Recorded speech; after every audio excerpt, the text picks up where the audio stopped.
I want to talk to you today about something real, very timely. Every year, thousands of international doctors take PLAB exam, gain GMC registration, and expect their UK careers to begin. And the 2023 GMC Work Survey report highlights that. You see, back in 2012, only 10% of the UK workforce came through PLAB. Fast forward to 2023, the figure had jumped to 34%. But in the last 2 years, ground reality has shifted hugely.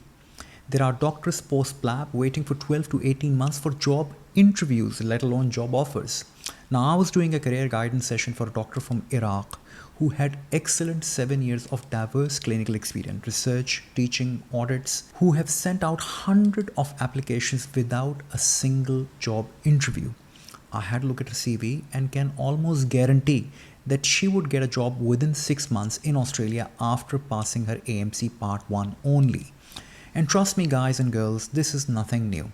I faced the same situation back in 2005 after passing PLAB, getting training position after nearly 12 months of hard work and job applications and interviews, and then again being jobless without any training position. But instead of waiting and wasting my time, I came to Australia and never looked back. So what's the solution? Well, I'm going to break it down into the following chapters. Why IMGs take PLAB? Is AMC exam really a solution after PLAB, that is? What about the training pathways in Australia? And what about salary and lifestyle? What are the long-term migration prospects here in Australia? And what would be the stepwise plan if you're really considering Australia as a move? Lastly, I'll lay out my conclusions for you to make up your own mind. Now, why IMGs take PLAB? Answer is simple. Training. Not just any training, but specialty training of their own choice in surgery, in gynecology, as a radiologist, or even as a GP, which has been quite good up until now. And it has worked out charms for doctors. Compare that to the US MLE, most IMGs matched in medicine, psychiatry, family medicine, or even pathology. So is it still true?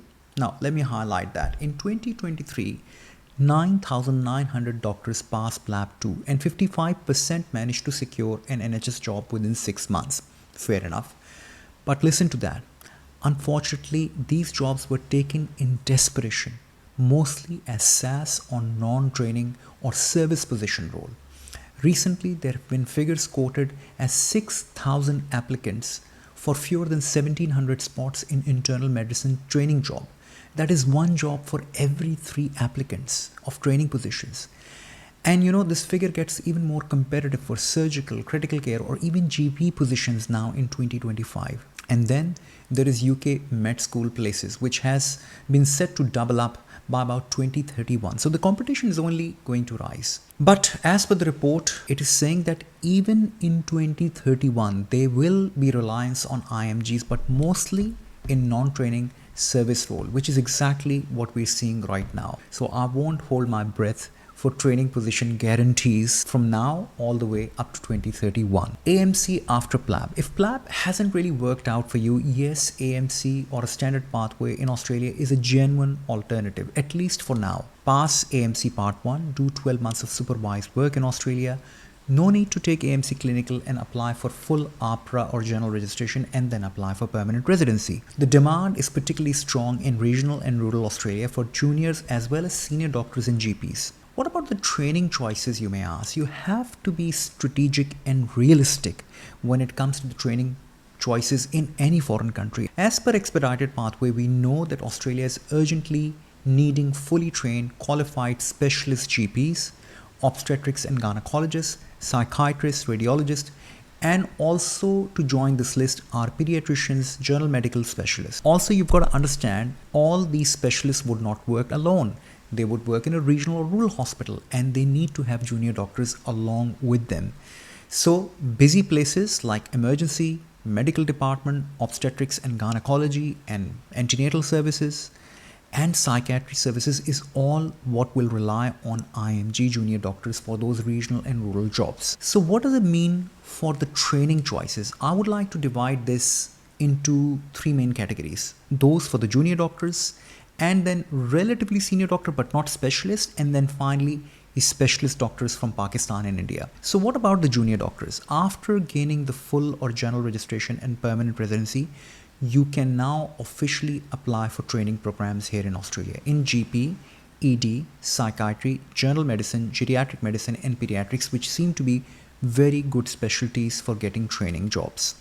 For relatively senior doctors who are more experienced and would like to practice in their own field after gaining a general registration and permanent residency, they can still go into GP training program with a specialist interest in GP to become rural journalist. This is something which is not very well heard. There is an Australian College of Rural and Remote Medicine which offers dual training programs in mental health, emergency medicine, anesthesia, obstetrics and gynecology, and these GPs who have qualified through Australian College of Rural and Remote Medicine would be practicing in rural environment in the areas of their own specialty. Meaning, if you have got a lot of background as an obstetrician and gynecologist in Pakistan and India, as an anesthetist in India, as an emergency medicine in Pakistan or Middle Eastern countries, you can still practice those skills being a rural journalist. Now, what about the specialist doctors from Pakistan and India? In ED, I know specialists who get job offers directly even before their specialist comparability outcomes. For qualified GPs through MRC GP route, pathway is even more clear. Rural clinics sponsor and offer relocation bonuses, PR and visas. What about the salary and lifestyle? Now, I would like to say one thing, and this is all my own personal opinion. I would take less salary as a doctor any day to have a better lifestyle. And sustainability is very important for me.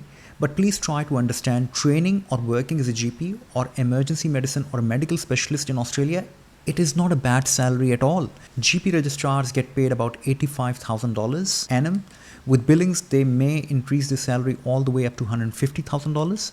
Fully qualified GPs may earn anything in between 200,000 Australian dollars to up to 350,000 Australian dollars, and with some rural posts attracting well above 400 to up to 500,000 Australian dollars. Medicine and emergency medicine consultants can have a starting salary ranging from between 250 to 350,000 Australian dollars, depending on which state where you're working in. And if you're willing to do locums, each shift would pay in excess of $3,500 per day. And radiologists, don't even get me started on that. They are earning well above $1 million per year after being fully qualified in Australia. What about migration advantage? Now, here is where the bigger picture is. Australia is actually built on migration. The government maintains a permanent migration cap, which is about 185,000 people a year. But they're not just any people. These are skilled migrants, and doctors are a top priority in those skilled migrant list. In 2023 to 2024 alone, nearly 9,500 new doctors were registered, the highest number that we've seen in decades. Now you're all sold out. What would be the stepwise plan to decide how and when are you going to land here in Australia, and what should be your steps? Number one step would be AMC and EPIC in telehealth verification for your MBBS and specialist qualification. Number two, if you're a non-specialist, take AMC MCQ. That's right, even if you've done PLAB 1 and PLAB 2 and have got a full GMC registration, you must do AMC MCQ exam because you don't have UK 12-month experience. Now, right after that, you can update your CV on APRA format, and I've got a video somewhere linked here that you can follow as to how to make an APRA format CV or an Australian standard CV. And then make sure that your CV is clearly highlighting, it's skill focused, and it's really putting out the best things in your CV on the first page. Apply widely via Seek, Indeed, state health portals, and prioritize regional and rural positions. And if it's all feeling quite overwhelming, you might like to take personalized mentorship every step of the way, from AMC MCQ exam to CV to interview practices to help with registration visa and all the support in between. What about the specialists? If you're a pediatrician, emergency medicine specialist, obstetrics and gynecologist with 5 years of training, radiologist, then your specialist assessments are really important. Get that sorted out early. The demand is actually quite real, and the outcomes look promising for the right individuals. So what are my conclusions? PLAB was great as long as it lasted, and may still work out for some doctors. But instead of waiting and wasting your time, try alternate avenue, and Australia seems a sensible choice, with only caveat, at least for the next couple of years. You can still train as a GP, emergency medicine specialist or general medical specialist, or come directly here as a GP or specialist or general medical specialist or radiologist with good job prospect. But maybe sun would set in Australia after 2 or 3 years. Who knows? I cannot predict that. But by that time, hopefully, you would have trained yourself, your investment would have yielded you the positive outcomes, and it would work for you exactly as it did for me 20 years ago. You're not a loyalist to any particular system, you're trying to train yourself. And it doesn't really matter whether you train in Australia or the UK or US. It's your career and time at stake. And I always say that try align your loyalties to the system which rewards you. And there's a famous Urdu saying, tum nahi aur sahi, aur nahi aur sahi. Look after yourself, and I'll catch you up in the next video. Goodbye.